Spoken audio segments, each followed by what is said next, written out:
The Square Ball Podcast. Hello, welcome to the show. Special Festive West Stand. This is our new show for this season. It's out on a Monday and a Friday. You can find it in your podcast app. It's also on YouTube as well. We have guests from across the world of Leeds United.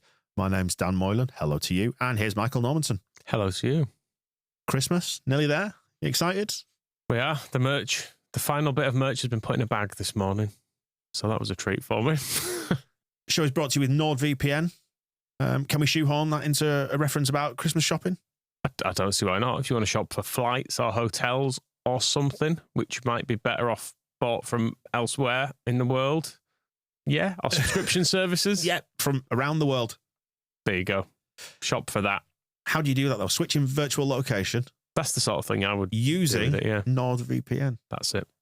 And of course, if you want, I don't know, watch live sporting events, for example, from around the world, or indeed the UK, and you need to be somewhere else, you can do that through NordVPN, and you can use it on up to 10 devices. It's the fastest VPN in the world, nordvpn.com/TSB, to get your hands on the deal. And what a deal it is.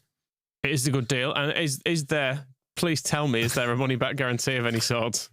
Thank you for prompting me on that, because there's a 30-day money-back guarantee, so it is risk-free.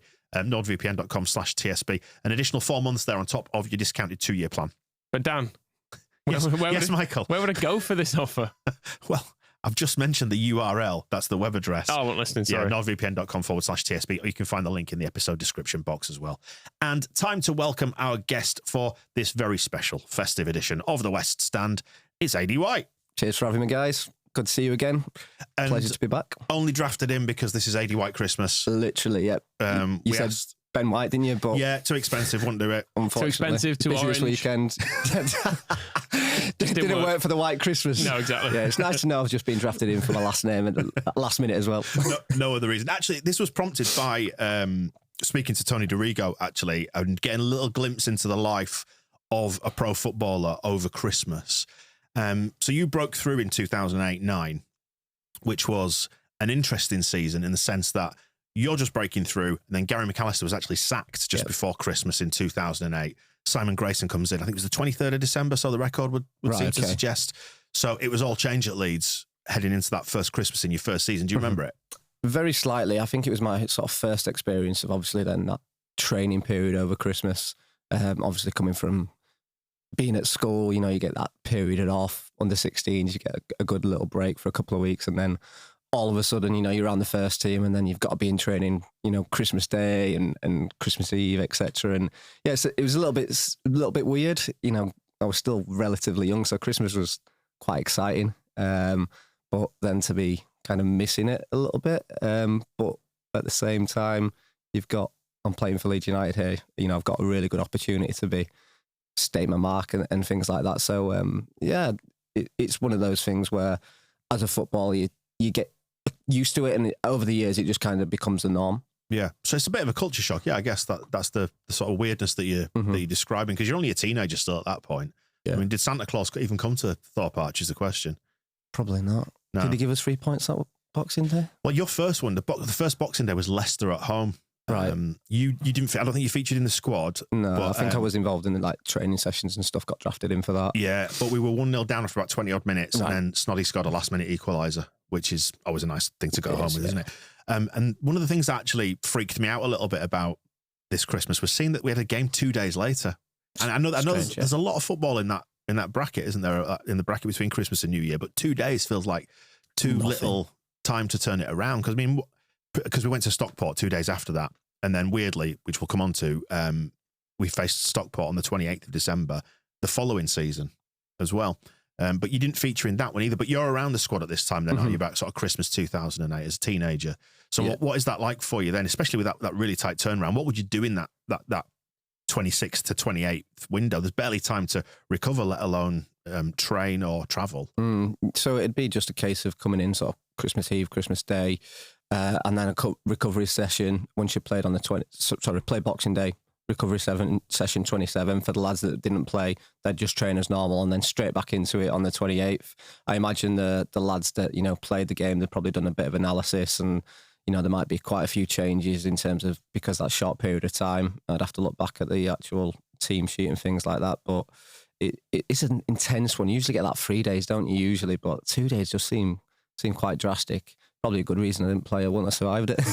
I got cramp after 40 minutes instead of 80. So what was it like looking in from the edge that first season? Can you remember? Were you 16 or 17? So I'd have been 16 when I made my debut, but that Christmas I'd have been 17. Yeah.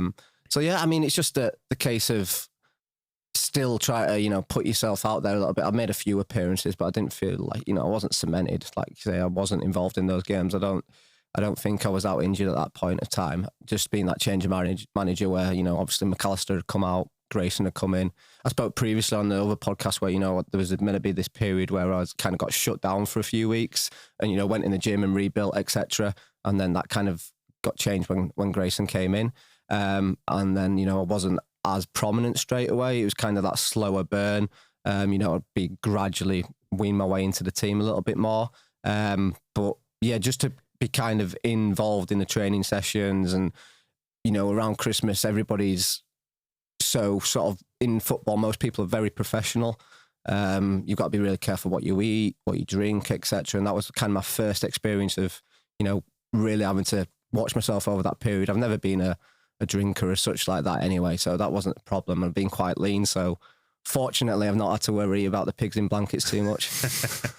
Speaking of McAllister there in training, I've heard Andy Hughes talk about the McAllister period, and he says that McAllister was basically the best footballer at the club at that point, which actually caused a bit of a problem because he was the best player in training and he could do things that other people couldn't. How was it for you as obviously you're essentially a kid at this point, yep, and training with someone who you've seen win a title at Leeds, is like a bit of a club legend. How do you go about just training with that person after that? Is it weird for you? Yeah, it's daunting. I think even just in training, you feel nervous.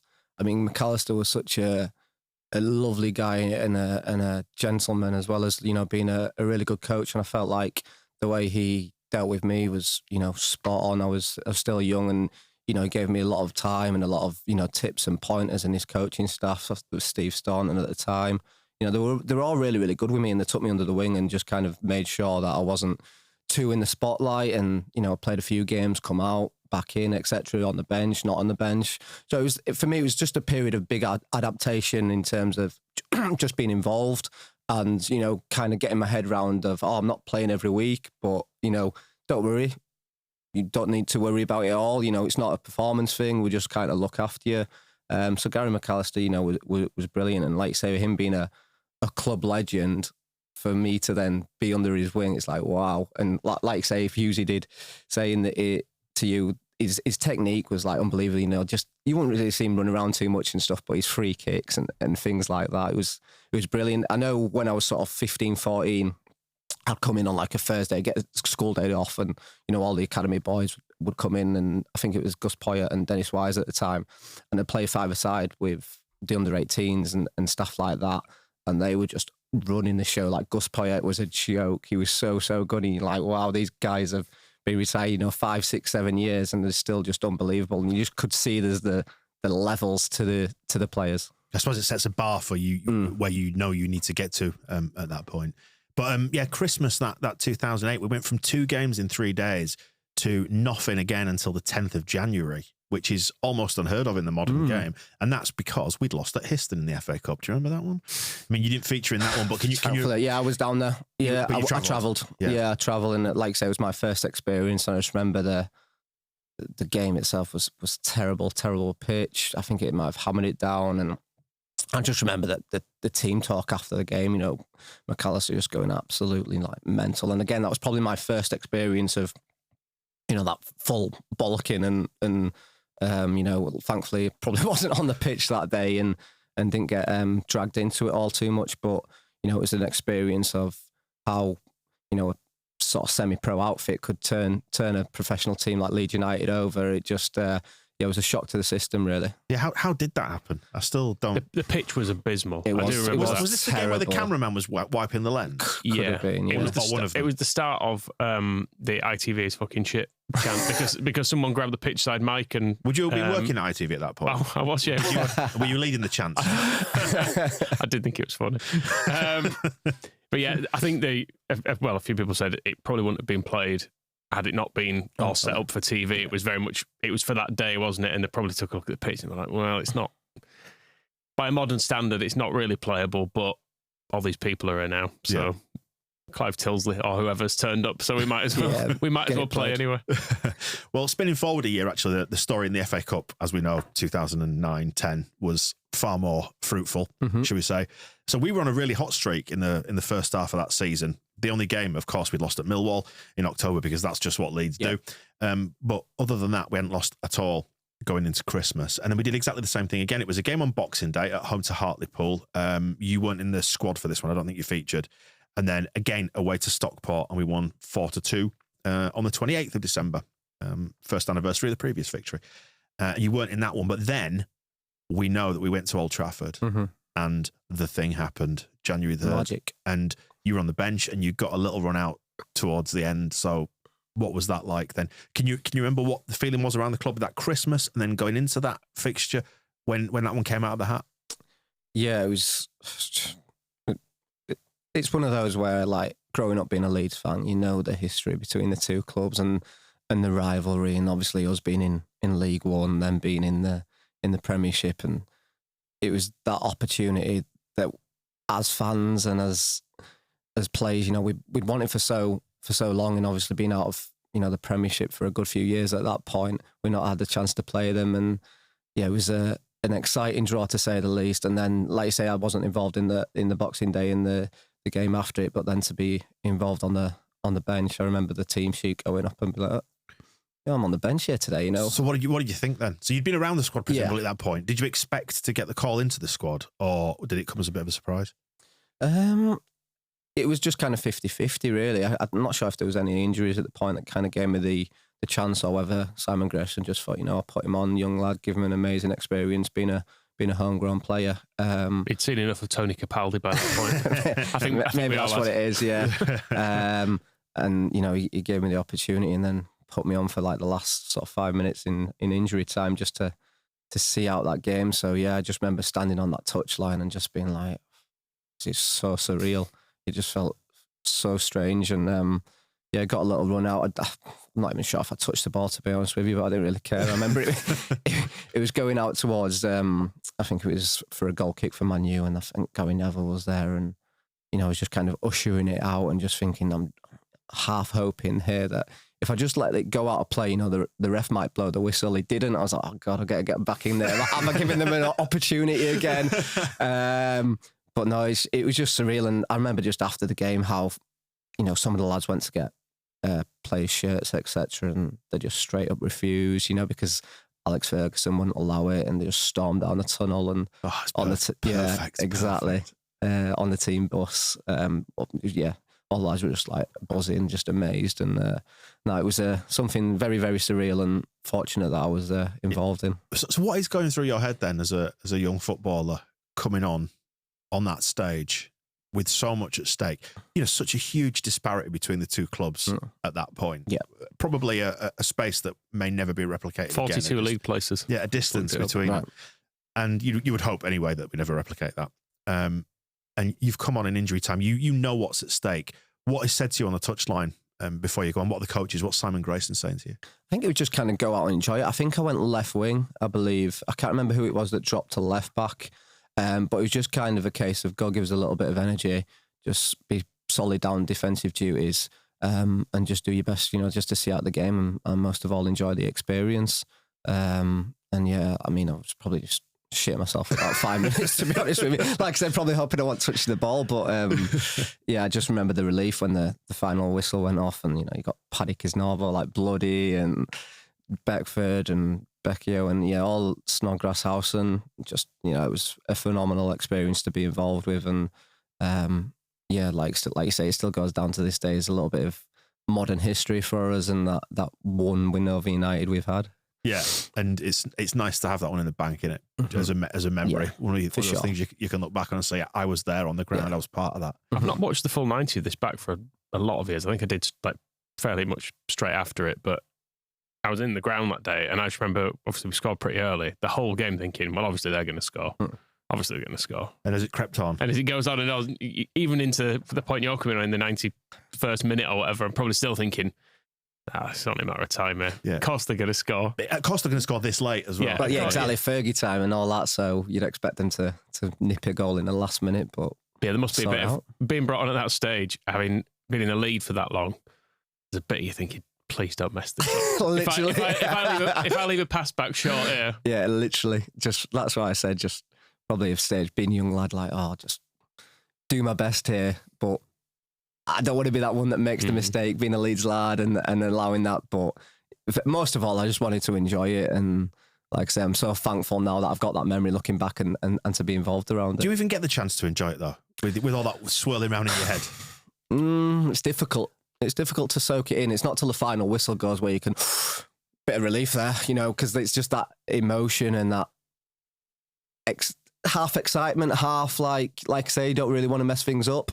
But once the final whistle goes, you can be like, that sigh of relief, and you can finally start to celebrate and enjoy it. Yeah, because I suppose you're not even up to the speed of the game with just 5 minutes in injury time. And at that point, it's pretty frenetic and frantic. Yeah, and then adding in, I think that's by far the most amount of fans I'd have played in at that point in my career. Right. 70,000, 80,000. And a lot of Leeds fans there as well, because it was because of the FA Cup, we were given a big allocation, so it was... Was it 8,000 or 9,000 yeah, away? It was a big away. And the overall attendance was 74,500. Right. I mean, God. So yeah, just on the touchline looking at that thinking...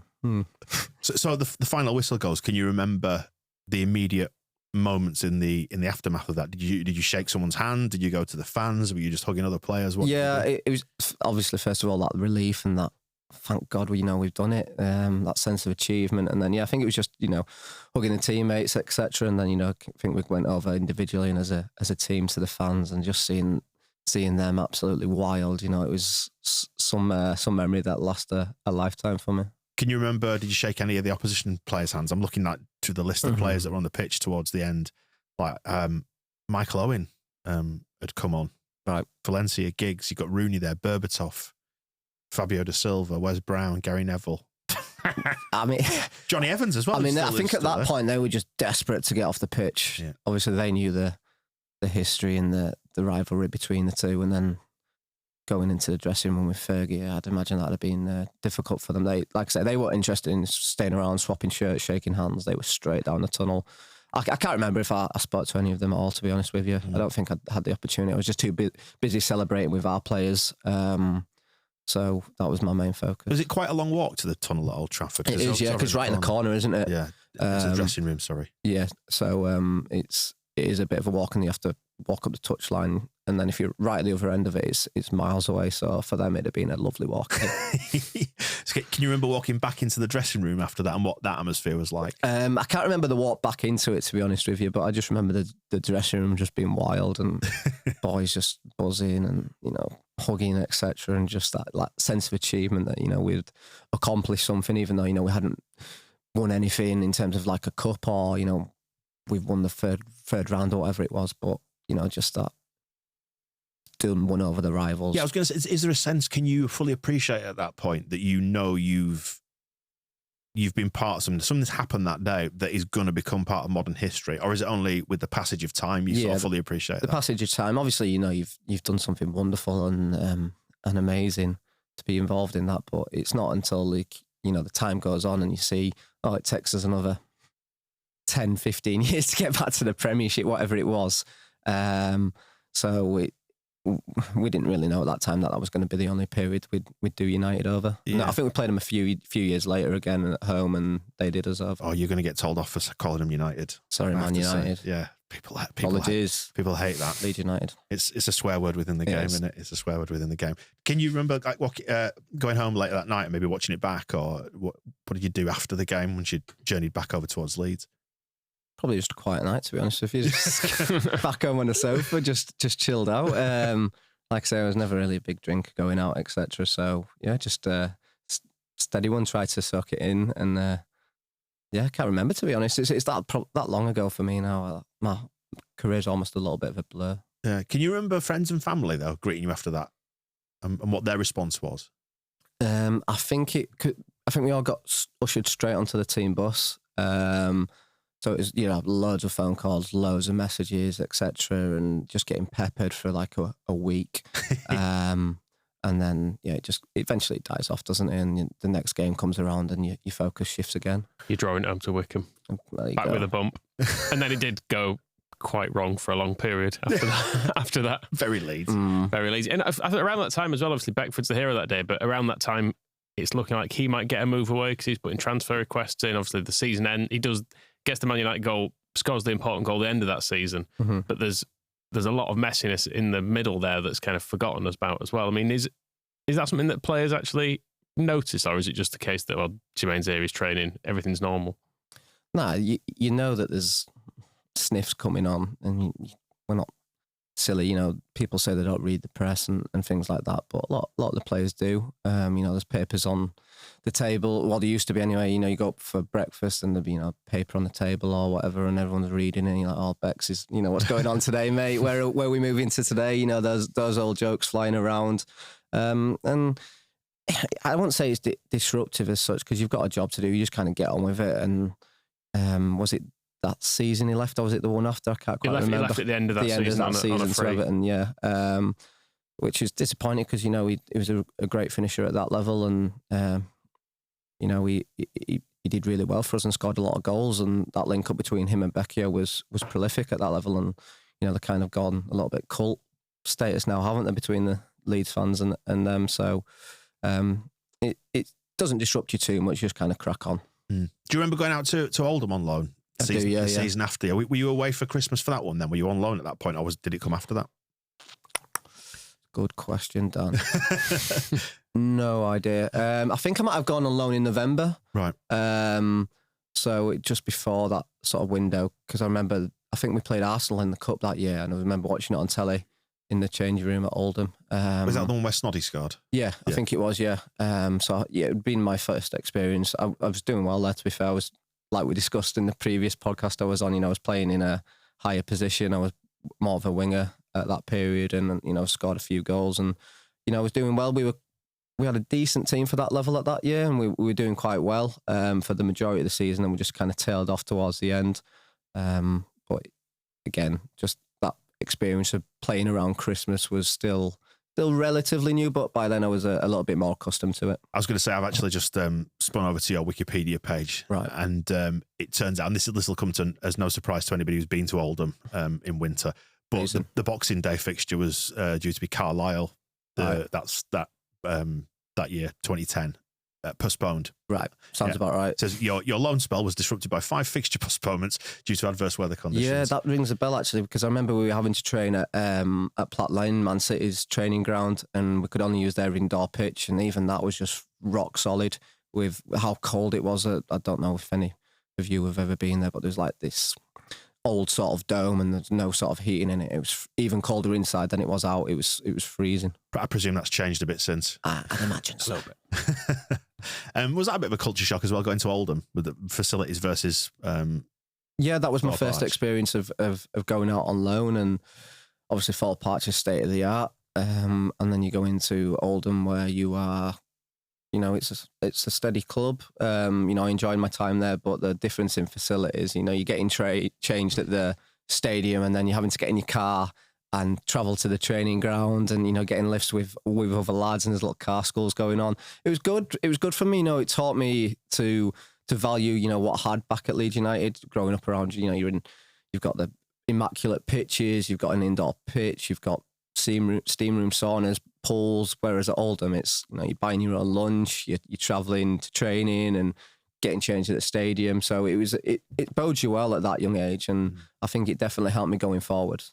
I presume, given that you said you stayed away from the sort of party lifestyle, that the player Christmas parties was something you generally avoided or watched from the sidelines, probably. Yeah, I mean, you have that one with the fans around about Christmas, don't you? Especially as Leeds. I don't know if they still do it, but we kind of have a fans Christmas awards or whatever it may be, and everyone's got to be well behaved on that regardless. But especially the modern day. I don't know what it was like a little bit before me, but everybody was kind of turning towards that little bit more professionalism and watching what they eat and not as drinking. You always get that one individual or two individuals that, you know, might cause a little bit of cherries on Christmas, but most are pretty professional nowadays. Who was your manager at Oldham? Naming no names. Paul Dickov. I was Dickov. Dickov was a player, obviously, at Leeds. He came for a little bit. I don't know how much he played, but, you know, he was a really good guy. And then he was like, got in touch with Grace. And I think at the time he just said, can I take Aidy? And I was like, yeah, I want to get games under my belt. I wasn't playing as regular as I wanted and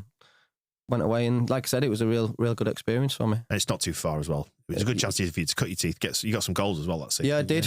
I think I scored on my first appearance there. And then I think I scored about 3 in about 4 or 5 games. And then, yeah, I was performing well. I was happy. But, you know, I know where I wanted to play my football ultimately. Yeah. So those Christmas parties, is there normally a ringleader when it comes to that within the playing group? Is somebody put in charge of it? Yeah, it's always that case of like, it gets to about October, November, and all the lads are like, well, where should we go? A Christmas party this year? Is it Newcastle? Is it London? You know, not Leeds. Yeah, you can't go to your own city, I'm afraid, can you? Because it's just too much gets seen. But yeah, you always get that one or two that take it maybe that little bit extra. But most of the lads, it's a case of, you know, you go for a bit of food and then a few drinks and then a few more. And yeah, it's a good laugh to prepare, and it's good opportunity for everybody to bond well. You know, managers generally give you like off on the Monday as well, just to kind of recover a little bit, or for those to go again. So yeah, it was.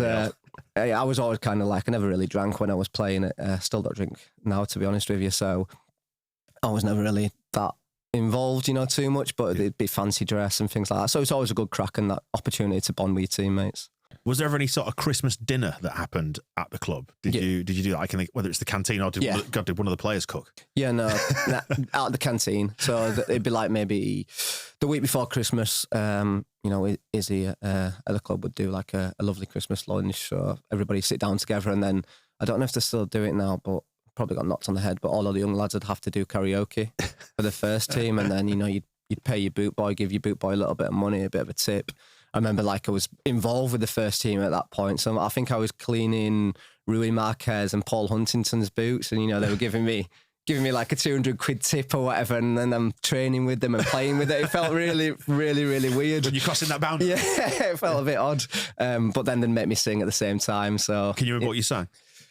No, I'm not too sure. We won't make you sing it now. I don't necessarily believe you. I think you must know. It'd probably be an Oasis or something basic, like, you know, something that everyone's going to sing along to. Yeah. You don't want to be that outcast that no one knows a song. You want something you can shout to. Yeah, exactly. Like, for example, and people join in. I was going to say, where people are joining in within the first 30 seconds is what you're aiming for. It's like if you did Mr. Brightside now, for example, obviously it came after that, but yeah. Oh, no, it didn't. Brightside would have been before that, wouldn't it? Actually, God, I keep thinking that was 5 minutes ago. It's a new song, that, isn't it? It's 20 years ago. Fucking hell. I'm bald now. Well, yeah. So yeah, you want to go for something that's nice and easy for everyone to join in and wave their arms around. Who would you trust to cook out of the squad? Anybody? Did anybody ever attempt to cook? Not necessarily Christmas dinner, just generally. Because the outside perception is, you would all sit down and just have chicken and pasta and rice and things like that. No, you get a Christmas dinner. But like I say, it'd be the week before, midweek. So say you're playing on the Saturday, it might be like the Tuesday or something. So you got plenty of time to. Oh no, sorry, the players. Did any players ever attempt to cook? So did you go out? You might go around to one of your mates' houses in the squad. Like, but is it all chicken and pasta and rice? You just know? Not really. Not around Christmas. I mean, it's that time, I guess, for families. I mean, there'll be those players that didn't have families around them. You know, there might be international boys that are here with not loads of family, especially the young ones. They generally, you know, get together around Christmas if there's no family with them. There might be 3 or 4 generally from each club that'd be like, you know, I'll go around to yours, etc. Or they might go around to one of the other players. Sounds like the episode in Ted Lasso. Well, exactly. Yeah. So but for me, being a local, I was always kind of around my family and. Would never really travel too far apart from when I went up to Scotland, and then that was a bit of a different experience. Do you have any budding chefs in the squad? I imagine Sam Byram can cook. I don't know why. Oh, you reckon? I don't know. No, I'm not having it. Baz, sorry, mate. No. I knew him when he was a little bit younger, so Maybe not Sam. I'm trying to think who would have been a bit of a It might just because I sort of perceive him a bit as a an all-rounder. as a sensible head in the squad, a bit of a dad now. Yeah, maybe now, not then. I reckon Pascal Strouk. Strouk's got a bit, yeah, maybe. Just because he's fusion cuisine. Just because of part of his whole vibe. He's very exotic, isn't he? Very chilled out, very handsome. Yeah. Oh, he can cook as well. Brilliant. The rest of us will not bother, eh? You're this close to trying to strike a relationship up with him. Melier's French. Yeah. Maybe we've got a little bit. Gastronomic background. Yeah, maybe. I can see him a bit seasoning and salt-based style. I mean, do footballers know how to cook just sort of generally? Because you've got your canteen at work and you're there from a young age. Do you ever sort of learn those skills? So a lot of clubs do like cooking lessons and things nowadays. Right. It didn't used to be that, but a lot of dietitians and things come in and then, some people get the opportunity to do cooking lessons, especially as like a scholar. Is that part of looking after yourself? Yeah. But then a lot of the time it'd be like, easy, can I take something home for later? The chicken and the rice and the pasta. And I ate generally most days like chicken, pasta, rice, broccoli. That was my dinner at Fort Parch for 9 out of 10 dinners. So you do as you grow older and you've got to look after yourself and then you move out and then it's a case of, I really need to know how to cook. And we didn't have the days of air fryers back then, did we? So no, big fan of air fryers. Very, very convenient. But sadly, you'd have been a bit young to be quizzed about what Sean Gregan and Paul Butler were having for their... Yeah, I just missed Griggs and... Butler was at Oldham a little bit, like he was involved in the setup when I went there, so I knew Butts a little bit from then. But it was more like Johnny Douglas and people like that, and David Prutton. Looking at Leeds' Christmas campaign that's coming up, it starts with Oxford on Saturday. Are you going to be going to this one? I'm not at the minute. No, I'll be watching on the telly. I've got family plans to see Santa tomorrow. Oh. So it'll be a family day and I'll be watching on the telly. He's in town. Good stuff. Yeah. You recently went to one of the... I know you do a bit of stuff with Radio Leeds and actually you're back on co-coms for the Harrogate game. FA Cup game, which would be good. We'll listen out for that. We sort of spoke about what it's like going in there and doing that analysis, but you actually recently watched a game as a fan. I think last time you were on, you said you were going to go watch one of the upcoming games. Yeah, so one of my friends was moving to Dubai and his business had a box at Ellen Road. So it was the first time I'd ever been in a box, to be honest with you, I think at any club. What was that like? It was good, but it was one of those, I'd have liked to be in with the fans. When you experience it, it's obviously more corporate and it's a little bit, whereas I'm used to being in the fans and that atmosphere, you don't get it quite as much. So I was looking down thinking, I think I'd rather sit down there with you guys, to be honest with you. Where you got to behave less. Yeah. But no, it was the Plymouth game, I think it was. Yeah. Oh, a nice easy home win as well. But yeah, have you done corporate ever? I've done it once. Well, I went in Ken Bates's box that time, didn't I, when he was offering it as a prize on his crap radio station. Did you ring up? I said, well, it was on the podcast I mentioned because we used to listen to it just to keep an eye on him, more or less. And I said, I bet no one's entering this. And I entered first week, I won. And then after I'd won, a couple of people I worked with the week after, they won. Right, so there was absolutely no one entering this thing. As someone who's done that industry, you always get far fewer entries than you expect from the outside, so it's always worth entering like radio competitions. Not necessarily the premium rate ones these days. No, you're not. I want to pay out. But yeah, people always think I'm never going to win that, so I won't bother entering. So you actually get quite a low volume of entries. So you probably were one of about 10 people who entered. Yeah. So I mean, it was fine, but it was that the Bournemouth game where Luke Murphy scored a worldie, one of his few. But it was a midweek 19,000 people inEllen Road. Do I need to ask if Bates was supplying free booze or? There was some free booze, which I managed to get out because it was hosted by Yorkshire Radio Yorkshire, whichever variant it was at that time. And it wasn't booze included, but there was someone there with a card. So obviously I was like, adjacent. I was trying my best to get every penny out of Bates that I could, because I was like, it's technically my own money that I'm getting back here. Was what I was thinking. So the food was all right, but I don't think I'd do it on a weekly basis. I prefer being in the daft bit. As I say, with a new West Stand on the way, and what that will bring will be another level. The cost of which would probably offend you a great deal. Yeah, I mean, the cost of standard tickets offends me a great deal at the moment. It's like 50 quid, isn't it, if you've not got a season ticket? But for a lot of them, but Yeah, well, it's definitely headed in that direction, unfortunately. Yeah, you look at Oxford then, home win. It's Yep. got to be a home win. You'd think so, wouldn't you? I don't think they've won away this year. They've, I think, draw one game in the last 5 or 6. Yeah. Recently sacked the manager. So you'd think it's definitely a win. I don't actually believe they've ever beaten us in a league game at Ellen Road over the history. There's a website. I'll I'll see if I can look that up while we chat, because there's 11v11, isn't there, that actually looks at this. Let's have a look head to head. Yeah, I was talking the other day about the game I remember as a kid when we got them in the cup and we managed to draw at Oxford, took them back to Ellen Road. We're 2 down with 2 minutes to go, got it back to 2-2, lost in extra time. Right. It was a very Leedsy cup thing to do. Was it FA Cup or League Cup? I can't remember now, but that was a pretty depressing day. But no, we've just not really been in the same league as them. It was FA Cup. Yeah, right. So I think it's a league game. I don't think they've ever beaten us. So. Yeah, it doesn't look like it. Let's have a look. No, so we beat, first game, 1983. We didn't face them before that. Wow. So we drew at Ellen Road, and then we beat them in 1985, which I think I had that on a VHS tape. There's one of the first, classic. There was nothing to do in the 80s. It was genuinely one of the first, because I think we were one of the featured matches, because I don't know if they'd already been promoted, because it was the very back end of April 1985. And I can still remember the commentators making a big deal of already promoted, Oxford United, come to Ellen Road. And it may have been Tommy Wright who scored. I can't remember. But yeah, then we drew with them in 88. And yeah, since then. I don't think this form's going to have much of a bearing on this game. No. I wouldn't have thought so. Obviously, there is the surprise with them sacking the manager and that sometimes bounce back ability, but I don't think they've got anybody in yet, have they? There's just, I think, a caretaker, Craig Short, taking them. Yeah, Rowett's been linked, isn't he? But yeah, I've seen that. Nothing's been confirmed as yet. Have you played under caretakers? What's that like? Is it a bit weird?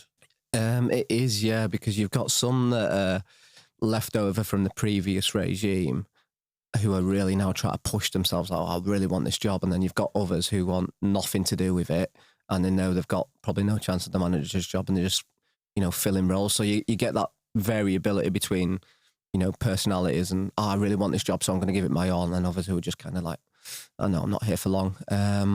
But it's just that sense of unknown, and generally a few things get tweaked, and I won't be surprised if Oxford, they probably won't spin it everything around and change the full starting 11, but they might make a couple of changes, because I'm sure Craig Short's got his own interpretation of what they need to work on. It almost feels a little bit like teams come into these games, or particularly the lower level teams, with an approach of, we've described it on recent shows as almost like getting ready to throw the game, but I suppose it's more realistically described as damage limitation to a certain extent. And if you can nick something, maybe you nick an early goal, or you hold out for a certain amount of time and then try and get one on the break or whatever. Is that the sort of approach they'd be looking at?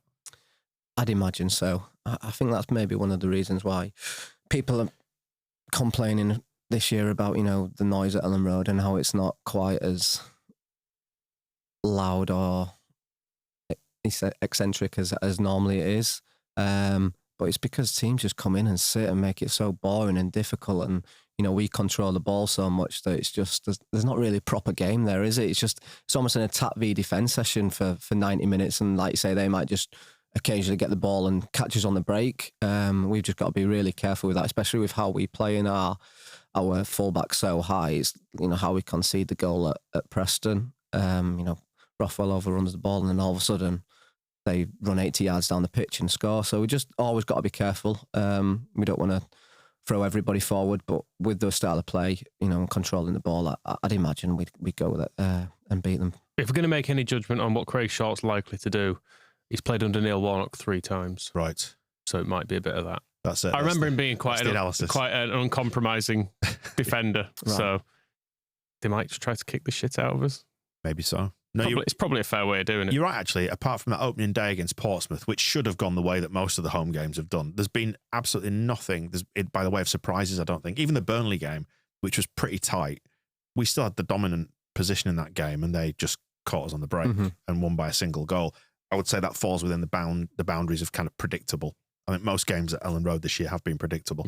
And but I, for one, I'm looking forward to, hopefully, it being another predictable day on Saturday. Perhaps less so going to Stoke and Derby over the next couple of fixtures. There's just a little narrative started to creep in, Aidy, of Leeds needing to address their away form. Yeah. So what do you see out of this run of 2 games? Do we need 4 points, 2? What do we need from it? From the next two away games? Well, sorry. yeah, from the away games specifically, yeah. Yeah, I'd say probably 4 points. A win and a draw would be nice. I think out of total that festive period, 9 or 10 points you're hoping for, really, aren't you? To kind of stay within that top 2 spot. But it's difficult, away games, teams just don't seem to respect us as much. It's that fear factor's not quite there. And, we've got a lot of attacking players on the pitch, and obviously we've got Ampadu coming back now, so that change might happen eventually. It gives us a little bit more security defensively.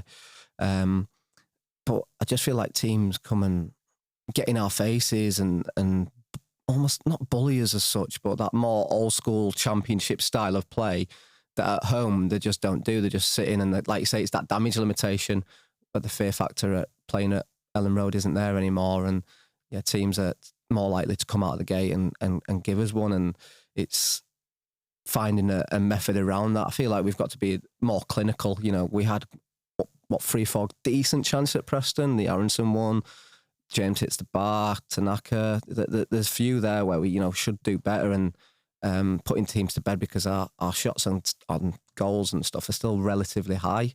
But is it 1.4 points per game we're taking away from home, and then 2.5 at home or something? So obviously it is 2 points per game on average, but that away form may or may not be the thing that costs us in the long run.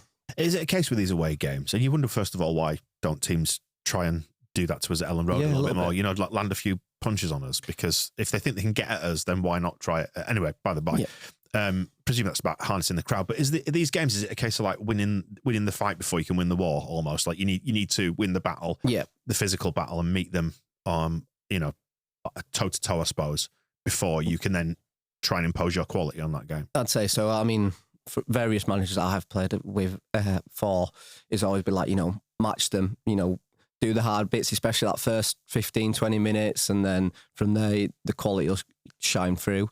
But, you go into these teams that are just going to crowd behind them. It's Leeds United coming to town. And we've always got to consider that, because we're the biggest club in the Championship. It's their biggest game of the season. And, the crowd's right up for it. The players are right up for it. And as a team wanting to get out of that division, you've got to know that that's going to happen everywhere you go. Yeah. So match their energy.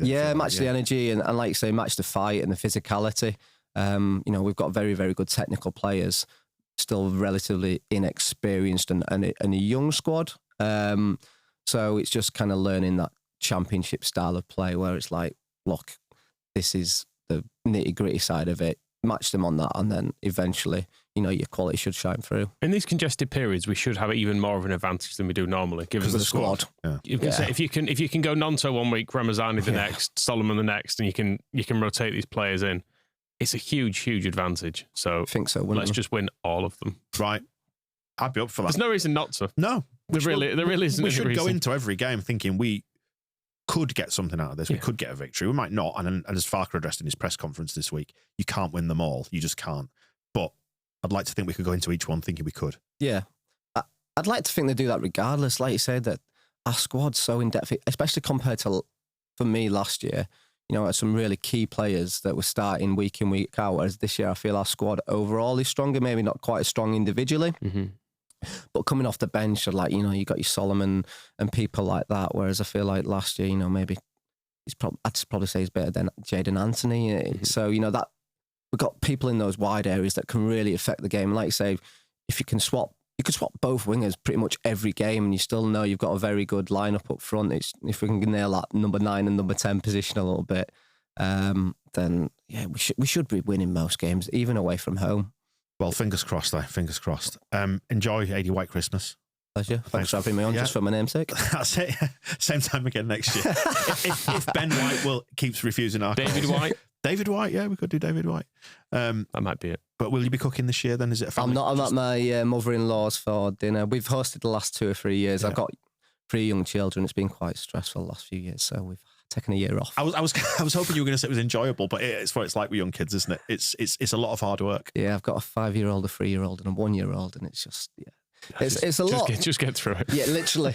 I remember my last Christmas as a player, I was half concussed. I got this kind of ended my career, that I got a concussion on Christmas Eve doing team shape. I just got a random ball to my chin and then Christmas Day I spent concussed, and then Boxing Day I was concussed when I came on as a sub. So it's nice the last few years not having to worry about any injuries or anything like. I could just try and enjoy my Christmas, but once the kids are to bed. Yeah, I was going to say, which is preferable, concussion or managing 305s? I don't know, probably concussion. Aidy, thanks a lot. We'll Pleasure. speak soon. That's all, man. Thank you.